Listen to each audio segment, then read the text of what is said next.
Hello everyone and welcome back to TowerGate. It is Friday, January the 12th, 2018, day 309 of TowerGate. Thank you so much for tuning in. It's Fun Friday. Okay, Fun Friday. Alrighty, we got some interesting things to talk about in today's TowerGate. The very first thing I want to do is to comment on the video from yesterday, where at the end of the video I ask people to choose between A, B, C, D, and E, or something else, about what we all think about Papagalopoulos, keeping in mind that we don't have all the facts. But just on what we know at this point about Papagalopoulos, just wanted to get different opinions from people who view my channel, whether or not they think he's FBI or CIA, Hillary, FBI mole, just some overzealous Trump guy who got a little drunk and said too much. Just trying to nail down where people are and what they think about Papagalopoulos, because right now none of us really has enough information to 100% conclusively say exactly what the role of Papagalopoulos was in the campaign, or what his association is with any of the players involved. So I had some great comments, and I appreciate everyone who took the time to vote and comment. I read them all, and some really fantastic analysis and observation by quite a few of the, if not most all of the, in fact, I'll just say all of you, gave great analysis. Some did some really good analysis, and so even got me thinking about a couple things that hadn't crossed my mind. But just want to go over and review very quickly kind of what the tally was and what people generally believe in the comment section of the question I asked on the previous video of where we are on what we think about Papagalopoulos and what his role may have been and that type of thing. So let's go to the people who selected option A. Option A was Papagalopoulos an FBI plant. Now, this is a fairly common, popular opinion. Of course, Son of Nuo has suggested that he is leaning towards Papagalopoulos as an FBI. I don't know if he means plant, but that Papagalopoulos having something going on there with the FBI. And that's kind of where Son of Nuo is leaning, and there's excellent evidence that we have at this point of the fact that there could be some linkage there between Papagalopoulos and the FBI. So it looks like that Adita and Peter liked that option. They liked option A, that Papagalopoulos may have something to do with the FBI.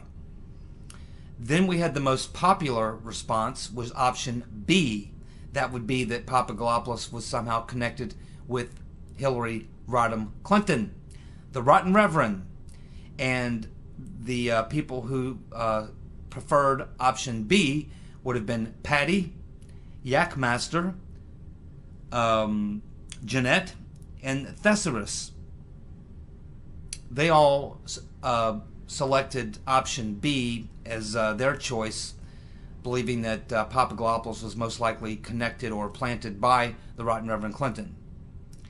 Then we had option C, Kramer and Senator Magoo. Nobody selected Kramer and Senator Magoo.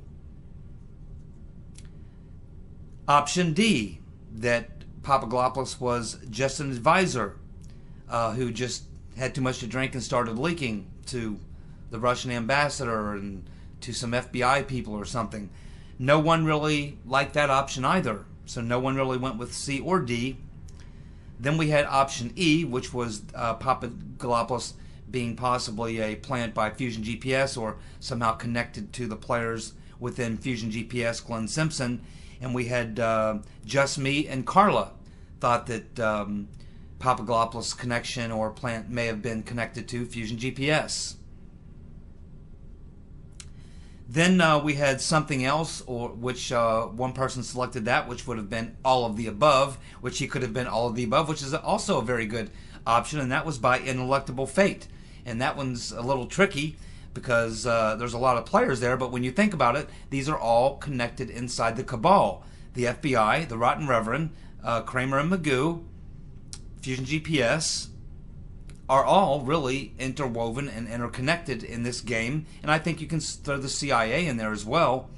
The DOJ and counterintelligence at DOJ and all those people, throw them all in together, and you could certainly make the argument that it was an all of the above thing, where they were all involved. And I think there could be some truth to that. That even if all of the above weren't the individual who actually planted him there, it's very likely that all of the above knew that Papaglopoulos was involved in the plot and what his role is, and maybe even knew who planted him. All 5 of them wouldn't have obviously planted him at once or together, but one of them or 2 of them working together may have planted him, but they all might have known about it. And so that's a very good option to select. And Electable Fate chose that one. And then we have some people that just says, hey, we need more information. That would be Zomas. And I agree. That's obviously, we do need more information to be able to make that determination. And then, of course, we had Giselle made a very interesting comment, which is something that I don't know if I talked about, but certainly something I've thought about, which is that, we are talking about the intelligence community here, and they play a lot of smoke and mirrors games. And I think this is what Janelle was referring to, that she was stating that this could all be for show, that the entire Papaglopoulos thing could be some kind of a smokescreen or a smoke and mirrors campaign, and that something like that may be going on. And I agree 100% on that there may be something like that going on as well. I would not be the least bit surprised to see that it's something like that happening. So Janelle kind of took it to a little bit different, took our minds to a little different place and made us have to sit and rethink it for a minute and realize that, we are kind of commenting on things as we see them on their face. But Janelle's kind of getting us to take a look behind the curtain and say, wait a minute, this is smoke and mirrors, spy versus spy stuff, espionage, spy thriller stuff. And these are spies, counter-espionage people, FBI, CIA. And these people run all these types of smoke and mirror campaigns and stuff. So, there could be a major something like that going on, which could be to pull a smoke and mirrors routine on us to make this thing much more complicated and hard to understand. Sort of a diversionary tactic by the deep state, and that is certainly something that, in fact, I would not be surprised when we get to the bottom of this to find out that there was something a lot more than what we see just on the face of it. Papaglopoulos, yeah, he's in the Trump campaign as a volunteer. He has this drunken conversation. Don't even know if that even happened. And all these sorts of things. This could all be thrown out there. The conversation with Mr. Downer in the bar may not have even happened. That may be a CIA or FBI counterintelligence smoke and mirror story. So we don't know. And so thank you, Janelle, for getting us to, look beyond just what we see at face value and consider that there could be a lot more going on here than what we see at face value on the surface. And I think that is going to be proven true, not just in the case of this instance, but everything that was going on. So I'll give you my thoughts on what I think at this point. And again, I kind of agree with Zumas that we need more information. I agree with Janelle that there's probably more going on here than what we can see at face value, and based on that, we need more information, because it's probably not just what we see on the surface. There's probably something going on that's beyond that. But with all those points into consideration, my thoughts are right now are that I almost have to go with the majority on this one. It just, my gut instinct is telling me that the Rotten Reverend Clinton was probably the person responsible for getting Papaglopoulos into that situation. We know that Papaglopoulos worked for some element of the Hillary Clinton State Department. We know that the Rotten Reverend Clinton and her husband, the crooked peckered accused rapist Slick Willie, is in photos, 3 different photos. I was able to see on Google Images 3 different photos of Mr. Downer with Bill Clinton, and we know he contributed to the foundation. we can assume that they're, and we know Mr. Downer was also involved in a private intelligence firm, very similar to Orbis, which is, of course, co-owned by Christopher Steele. So he's also in the private intelligence business. He's a heavy player, a position equal to a Secretary of State. So this is definitely someone that the Right Reverend Clinton and her husband would know very well, probably, or certainly more than just an acquaintance. Let's put it that way. Someone they could have reached out to. And so I think that that is a possibility.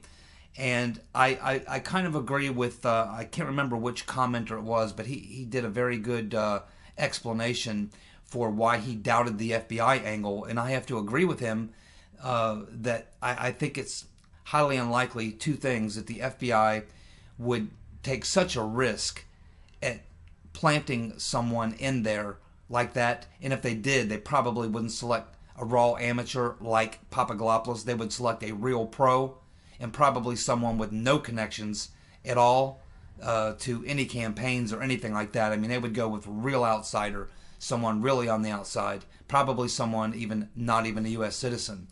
And if in fact they did do an actual plant, if they were that careless and hapless to put someone, you know, like a Papagalopoulos into that situation, I think that when Mueller got into his investigation, he would discover that fact. And once he did, he certainly wouldn't, you know, file charges against Papagalopoulos, question him, charge him, and cut a deal with him and all that sort of stuff. I think if Mueller, and he would probably know because Comey probably would have told him, or McCabe or someone would have said, hey, we got an FBI informant who was in on this deal. When you're doing your investigation, if you stumble over this guy, his name's Papadopoulos, forget about him. Put him away. Hide him.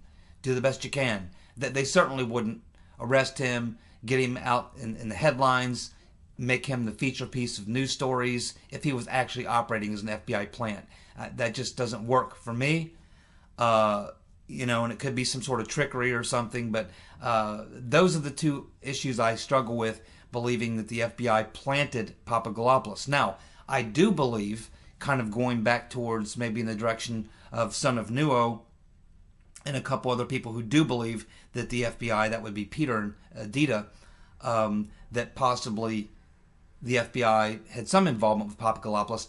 I would say that if the Rotten Reverend Clinton and her husband Slick Willie and whoever they're working with would have planted Papagalopoulos in there, they probably would have made sure that that information made its way to McCabe or Peter Ben Strokinus or because obviously Nellie Orr is working at Fusion GPS. Her husband works in counterintelligence. He's working with Peter Ben Strokinus and Andrew McCabe. The Rotten Reverend probably would have passed a message some way to, or maybe that's what Bill Clinton told, one of the things Bill Clinton told Loretta Lynch on the plane. Who knows? But I think that they would have gotten some word to those people running this operation, the anti-Trump operation, and they would have let them know that, hey, we got a guy on the inside, you know, or something like that. So I think the FBI probably could have been made aware or would have discovered Papagalopoulos. If they're investigating, if they're looking into Christopher Steele and studying what he's doing, which they should, he's their source.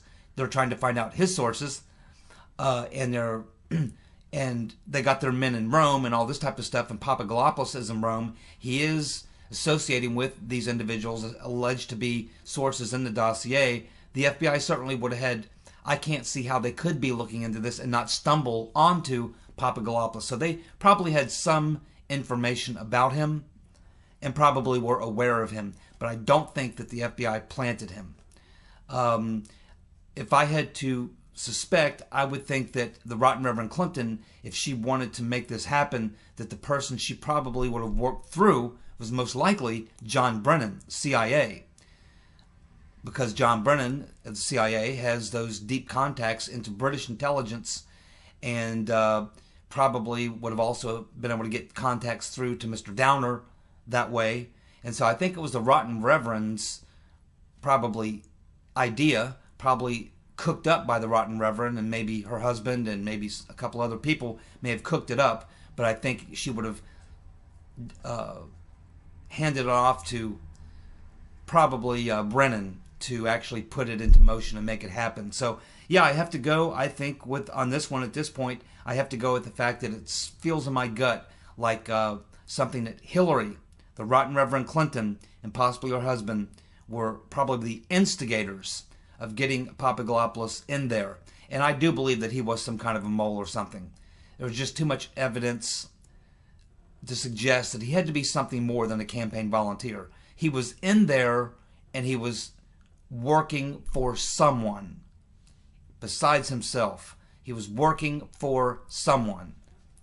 And if you're considering the rotten Reverend Clinton, then Fusion GPS, which Carla thought Fusion GPS was possibly involved, yeah, they probably would have been, because the rotten Reverend Clinton's paying Fusion GPS, and they might have wanted to give Fusion GPS a heads up, or they might have wanted to keep them in the dark.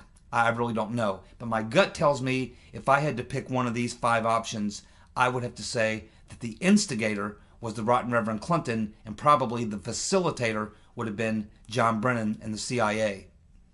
That's what my gut is telling me, and we'll learn at some point, I'm sure, when we get to the bottom of this, what the answer to that question really is. But thank you all for participating. I appreciate it very much. I learned something.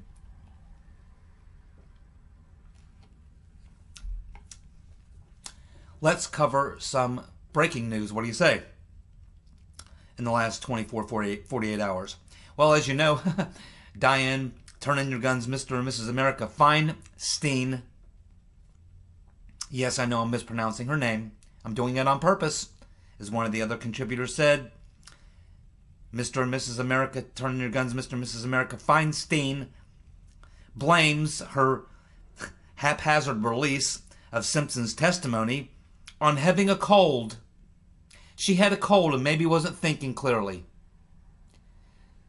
So by having a cold, not thinking clearly, she just releases the testimony of Glenn Simpson. But she was thinking clearly enough to redact some very important names, wasn't she? So we know that that's bullshit, and everyone knows it's bullshit, okay? Senator Grassley definitely knows it's bullshit, and as a result, she is going to be very sorry that she did that, because she really pissed off Grassley, who's actually the head of her on that committee. And so now he's fired off a letter to the Simpson's attorney, Glenn Simpson's attorney, asking him to explain about that inside source. And the first response by the attorney was that Glenn Simpson was mischaracterized and that he was actually talking about Downer. Well, Grassley's not buying it, and he fires off this letter, which you can read. It's online. And he wants to know why they didn't correct the record, because apparently after this was all went down, the interview, they sent his attorneys a copy of the transcript which they requested, and so his attorneys had this transcript for 2.5 months before they had the transcript for 2.5 months. They had plenty of opportunity to go through the transcript and make any corrections. In fact, they were advised to do so. That's why they sent them a copy. They said, hey, here's a copy of the transcript. We want you to go through it, make sure all the answers are factual and correct. If you need to make any corrections, let us know, and we'll make the corrections to correct the record. His attorney did not make any corrections whatsoever, or attempt to make any corrections or question anything. So Grassley is going to continue to keep the heat on, and that's got to be a tough job, being the attorney for Fusion GPS's Homer Glenn Simpson. Homer just got sued by Trump's attorney the day before yesterday. That's 4 lawsuits now pending against him. Well, do you know what today, or when you're watching this video, it will be yesterday. Do you know what yesterday was? Thursday? It was the 1-year anniversary when Trump told Jim Acosta of CNN that they were fake news and refused to take his question. Remember that press conference? No, I'm not taking your question. You're fake news. No, I'm not taking your question. Don't be rude. That wonderful press conference happened 1 year ago today, and started the whole fake news, CNN fake news thing. It's great. Of course, Project Veritas, we talked briefly yesterday that they're getting ready to drop a series of bombshells on Twitter. And today, of course, I don't know how many of you got to hear what they dropped today, but again, it's just more damning evidence. And as more and more comes out, believe me, there's going to be people at Twitter being fired. There are going to be civil lawsuits. There's going to be congressional hearings. And today he was focusing on the shadow banning. And what he's talking about is that there's a culture at Twitter where individuals, there's no policy guidelines. Apparently, it's all based on your personal feelings. If you don't like Trump, if you don't like conservatives, you can go ahead and shadow ban any commenter who makes any comment that you don't like or disagree with.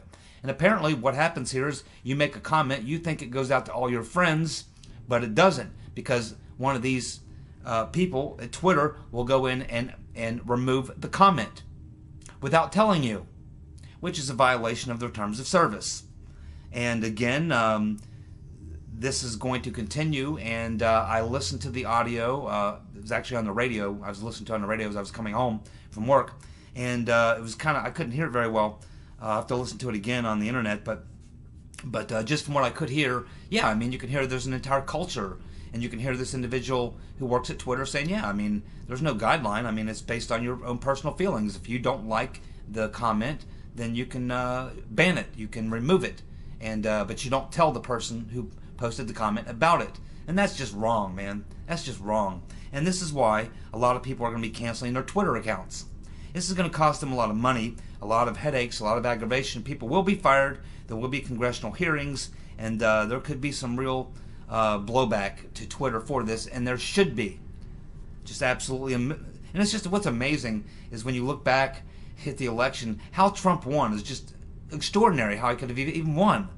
I mean, when you had this type of stuff going on, the $1.2 billion Hillary had, the entire media on her side, she's, you know, you got the FBI, the CIA, the DOJ, and all these other groups participating, British intelligence, you got everyone in the world trying to cook up fake scandals and everything else, trying to take Trump down. I mean, they threw everything they had at Trump, and he still won by 72, 71, 72 electoral votes in a race that favors, the Electoral College favors Democrats. It's just absolutely amazing that he won in spite of all the overwhelming odds, with everything so against him. The only thing he had was us. And we beat him. We beat him. And we're going to beat him again. And we're going to keep on beating them like a redheaded stepchild. So, next we have Jim Hoff from the Gateway Pundit, and he states that Obama's deep state Department of Justice and FBI were not only leaking classified information to the corporate media, but they were synchronizing their leaks to various outlets to achieve the most impact. Now he's responding to or referring to the most recent batch of text messages that have been received by Judicial Watch. Remember, they only released 10%. The other 90% are on their way, and of course Congress is going to get those, Judicial Watch is going to get those, but we get more and more and more. And if some of you saw some of those text messages, there's absolutely 0% doubt that Peter Benstrokinus and Loose Lisa Page were actively coordinating with, communicating with media organizations. We don't know if they were paying them, but we know that they were absolutely coordinating with them, just as the Rotten Reverend Clinton campaign was coordinating with them, and we learned that from the WikiLeaks releases and the Podesta emails. And we also learned that Fusion GPS was paying journalists, at least 3, we don't know how many, but Devin Nunes is looking through those bank records right now, and I'm sure at some point we're going to get a report, and we're going to find out exactly who, what media organizations, and what journalists were being paid. So you can see the massive amount of propagation that was going on, not just with the Rotten Reverend Clinton campaign, not just with the corporate media, but also from counterintelligence at the FBI. I mean, this is hardcore, folks. This is hardcore, man. We have Senator Magoo, is also silent. If you remember, about 2 or 3 weeks ago, I told you Breitbart's been calling his office every day, asking the same question, which is, When did Senator Magoo find out that the Right Reverend Clinton was behind the dossier, that she was paying for it? They refuse to answer that question. So Breitbart calls them every day and asks them the question. They still refuse to answer. It's been going on now for like 3.5 weeks or something. They call them every day and they refuse to answer the question about when Senator Magoo learned about the fact that the Right Reverend Clinton was paying for the dossier. That's a question he does not want to answer, and he has gone silent. And that's how you can tell when people know that they're in trouble. They shut the hell up. And why is that? It's because they've lawyered up, and their lawyer has told them to shut the hell up. Don't say anything. Don't tweet anything. Don't Facebook anything. Don't YouTube anything. Don't write anything. Don't read anything. Don't do anything. Don't think anything. Do nothing. And shut up. We also can see that James Comey, the dishonorable, dirty, filthy cop, former FBI head James Comey, is shut the hell up too. And it's probably because his attorney is also giving him the same advice, as is Andrew McCabe. Both of them, all three of them, you could say, Magoo, Comey, and McCabe, have suddenly gone silent. Comey was tweeting stuff almost every day for a while there. McCabe was making statements to the press. You had Magoo doing his usual routine, but now they've all three gone silent. They're in run silent, run deep mode. When I was in the military, we called that run silent, run deep, and that's what they're doing, running silent and running deep. And probably the biggest news of the last 24 hours was when Sarah Carter appeared on the Sean Hannity show, and she told him that she now has 3, which is a serious journalist is what they require, 3 confirmed, high-level, good, solid sources that the dossier, for the majority part, was used to get the FISA warrants. Which is something we've known, but we really just had to confirm it. Now that individuals have seen the FISA applications, there's absolutely no doubt that it was the dossier that was used to get the FISA warrants. And that's why a lot of people are going to go to prison.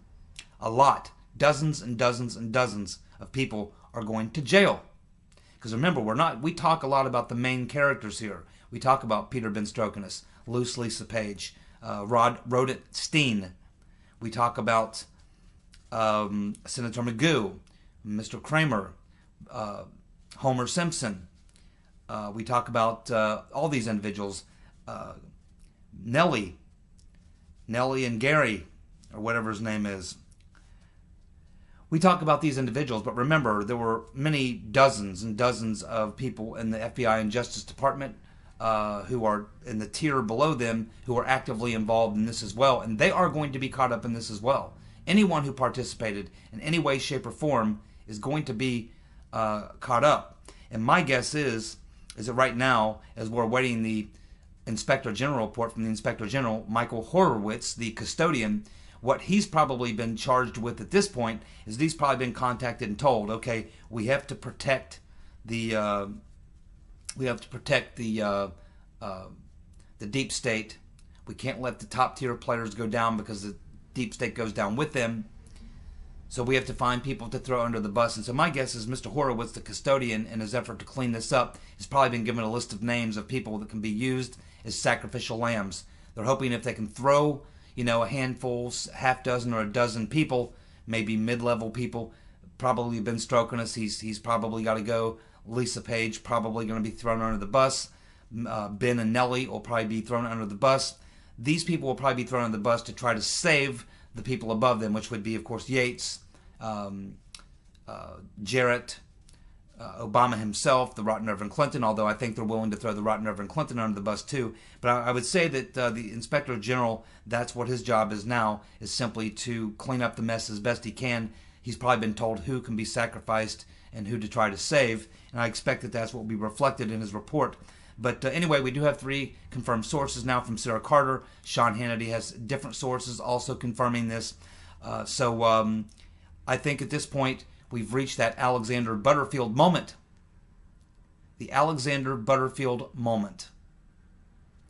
Alexander Butterfield was the man who, during the Watergate hearings broke the entire thing loose when he revealed in the congressional committee hearings that President Nixon had a taping system in the White House. That's when the dam collapsed, because that's when they went in to get the tapes. And we've had a couple major flashpoint moments when we learned about Hillary paying for the dossier. We learned about who wrote the dossier, various other things. Now we're learning that the dossier was used to get the FISA warrants. These are all major flashpoints, which will be critical flashpoints. Of course, we just learned maybe a few days ago, I guess it was, that Mike Rogers of the NSA discovered this going on. He blew the whistle on it, shut it down, went to the DOJ, went to the FISA court, and eventually went to Trump and told Trump. And we know he's resigning his position at the NSA. He'll be gone here probably by March. He's doing so because he needs to free himself up to be the chief witness for the prosecution, because he can't really be the NSA, head of NSA, in that position and then be involved in these hearings.